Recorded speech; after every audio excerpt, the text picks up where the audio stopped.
invitation. It is a great pleasure for us to participate and be here. I'm calling in from Italy, so it's just the start of the morning. So good morning and good afternoon to our friends in Hong Kong.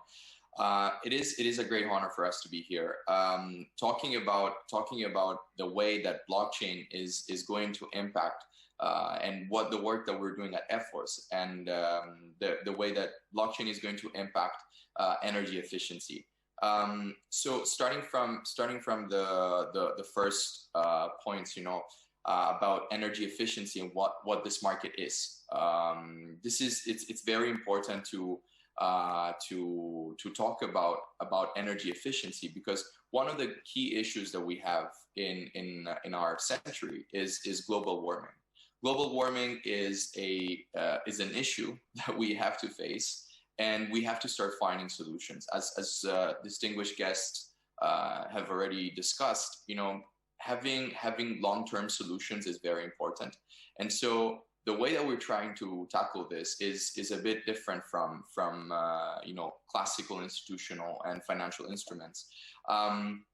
So our idea is to start from the very basics. We want to start educating the crowd about the difference between renewable investments, renewable energy, and energy efficiency. This is a key differentiator that we want to stress upon, because it's very important to understand the reasons and why we're doing things and how we are doing things. So renewable energy and renewable investments is for sure better than what investing in fossil fuels, but renewables has one problem. The population of the world is increasing. It's increasing exponentially. It's growing. We're 7.8 billion people right now, and we're going to hit 8 billion and then 10 billion in the next 30 to 40 years. And so the issue that we have is that every single person is consuming more and more energy per capita. So every single person has more devices. There is more consumption per capita. And if we try to go towards renewable energy, what happens is we're trying to chase overconsumption. So for every person that's consuming more energy, we would have to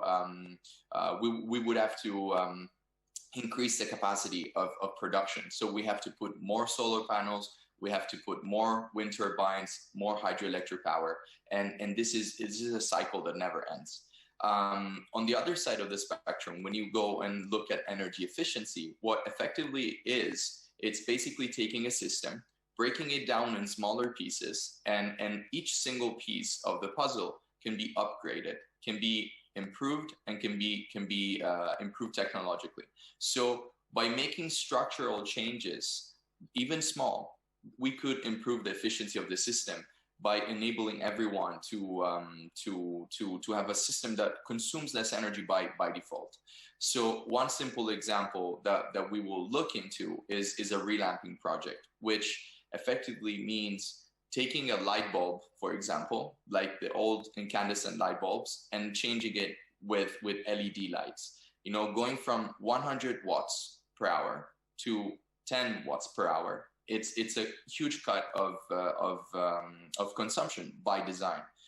So energy efficiency is important. So renewables are not the only solution. It's a great short-term solution, but it's not a sustainable long-term solution. And energy efficiency could be that differentiator, that thing that it's going to allow us to hit better odds of actually contrast, of having a contrast with climate change and ever increasing population environment. Why are we able to do this? Which is very important, is we are not, as F-Force, we're not new to energy efficiency market. We are coming from 10 years, 11 years of experience, not direct experience, not my direct experience, because I'm I'm lucky enough to be here in front of everyone and every one of the viewers. But I'm just a voice of a lot of people that are behind the screen that are working. And our co-founder in this company, Jacopo Visetti, who's worked for the past 11 years together with his team at ITER CO2, has been relentlessly working in the energy efficiency space. So we're transitioning from an existing financial institution which has generated over $700 million in energy savings over the years.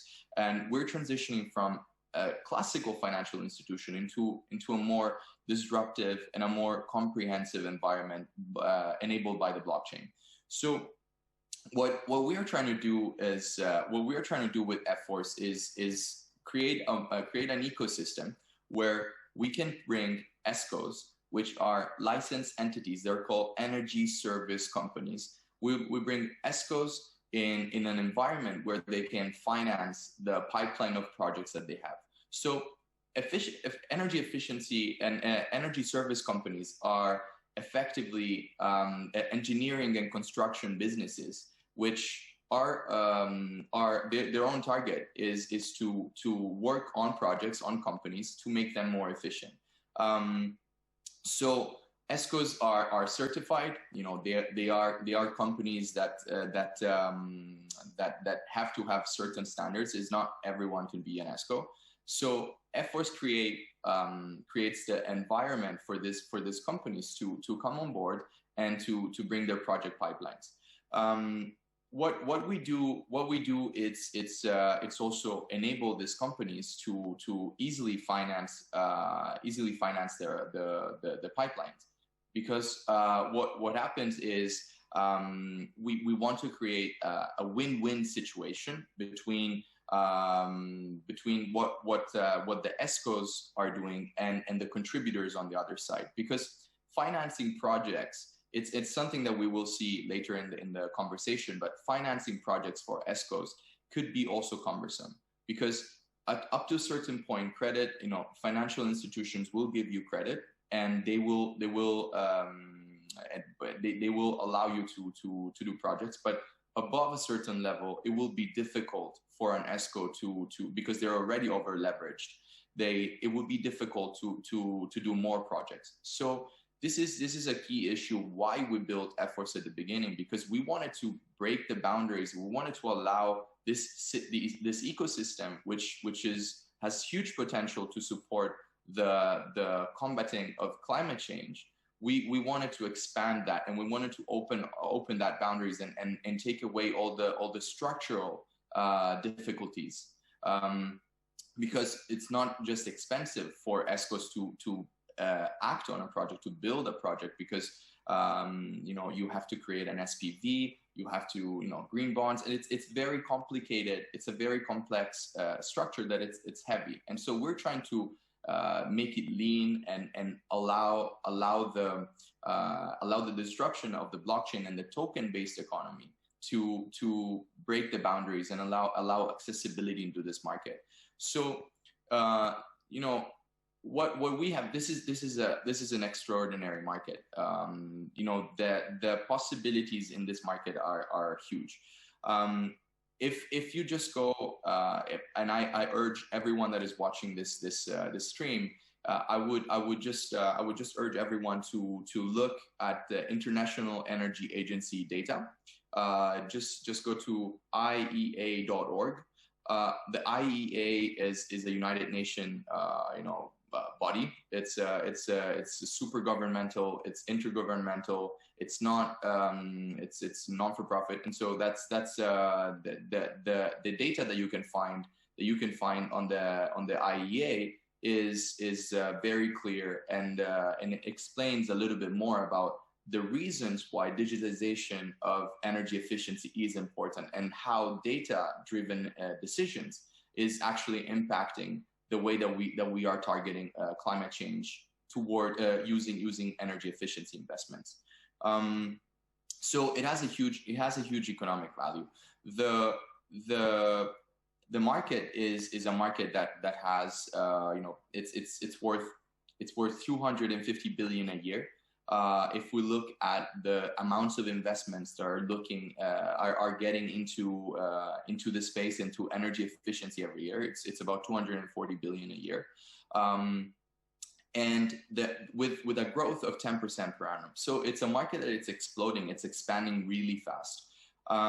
But in order to get to where we're supposed to be, so where we want to be is to reach the global efficient scenario, the world efficient scenario, which is looking more like having about 580 billion invested every year by 2025. Otherwise, we will not be able to achieve that goal of a world of becoming an efficient world.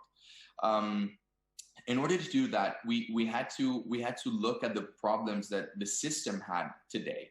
The four main problems that we're trying to address are the lack of awareness for first, lack of capital and lack of transparency, and lack of platform. So starting from the first point, which is the lack of awareness, it is very difficult. It is very difficult to obtain information. People don't know much about energy efficiency because efficiency investments are not immediate. Before I even got into this space, I was dragged into this space by my co-founders and and their experience in the business. So it's very important to understand that it's not immediate for people to understand that actually consuming less energy and reducing the structural cost, so saving money, is going to actually make money, because for companies, having more budget every month to spend on their own business is a huge profit, because they have more liquidity to spend on their own businesses. And it's a win-win situation, because you have finance on one side, and you have on the other side, you have the projects which are going to become more efficient, and they have, so there is positive externalities on both sides, and you not only cut down the energy consumption, but you also cut down as a result the carbon emission in the atmosphere. So this is very important, bringing awareness to the market. Lack of capital, as we were talking before, it's a very important point, because ESCOs are leveraged already for their projects, and so what happens? Usually, they would have to wait a full cycle until the end of their projects to be financed again. So this is not really efficient. Talking about efficiency, so it's not really efficient, and so we want to also take away that constraint, that system constraint that doesn't allow this scalability and this growth of the market. So then lastly, the lack of transparency is also something that we need to discuss, because in this ecosystem there are several players. You have the contributors, you have the ESCOs, and you have the projects. Every single piece has different incentives, because they want to, some wants to pay more, some wants to pay less if it's the project, for example, and some want to get paid more. So the contributors, the investors in the financing of the project. So the incentives are very misaligned, and so transparency is a huge issue that needs to be tackled. And using blockchain, we can also do that by proof and time stamping the data that gets out in the public. So F-Force is a true revolution, because we're trying to change something that we're not inventing. We have been in this space for 10 years, but it's also been prior to what I3CO2 has done, because ESCOs and energy service companies in general are a model that has started in the in the 70s after the energy crisis. So it's not something that we're inventing, but we're reinventing. We're revolutionizing something that is already existing and has already 240 billion a year invested in this space every year. But it's not accessible to the retail market. It's not accessible to the everyday people that want to actually enter this space. So accessibility is a huge point, and it's actually the fourth problem that we're trying to tackle. So what we're doing, F-Force is it's a blockchain-based platform, and if you're confused about blockchain, if you're confused about tokens, and if it's the first time that you're actually looking into the blockchain economy, it's okay. What you can picture this as a very similar model to a crowdfunding platform. So you have financing that is coming directly from the crowd, from what we call contributors, the investors, and on the other side you have the projects, which and you create a marketplace for people to see energy efficiency projects by companies all over the world, and this global audience of contributors that will in some ways have access to this opportunity, so they can finance and increase their exposure to this type of space. So in terms of what we do as a company, the model of F-Force I've already explained. So I'll skip a few slides because it's a lot of slides. I'll try to stay also in the time span. Our business model as F-Force is to actually create this ecosystem that we're bringing together investors, so the contributors, we're bringing together companies, and we're bringing together blockchain. And it's a huge, especially in this moment that is, that we have, especially in this moment of crisis due to global pandemic, for companies is crucial not only to lower their carbon emission, but to have more money to spend on their business, because they haven't worked for a year or 2 years if this pandemic goes on.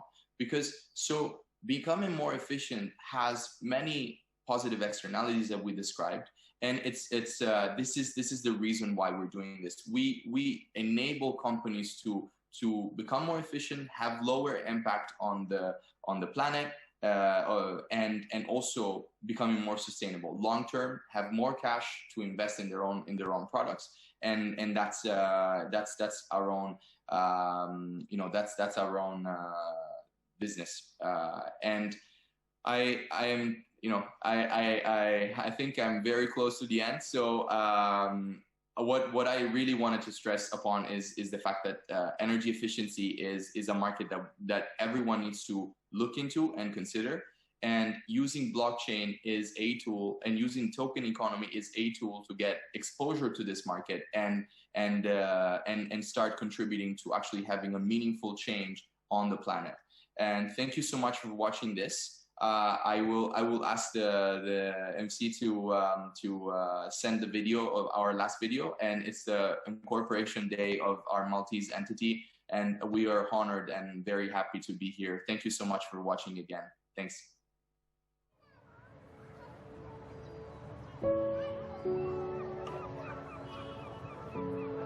To me, I've been an engineer my whole life, and the most important thing in all of my own engineering and my own designs was efficiency, how to use less and get more out. So this company attracted me. I get involved with very, very few companies in my life, but I'm approached continually.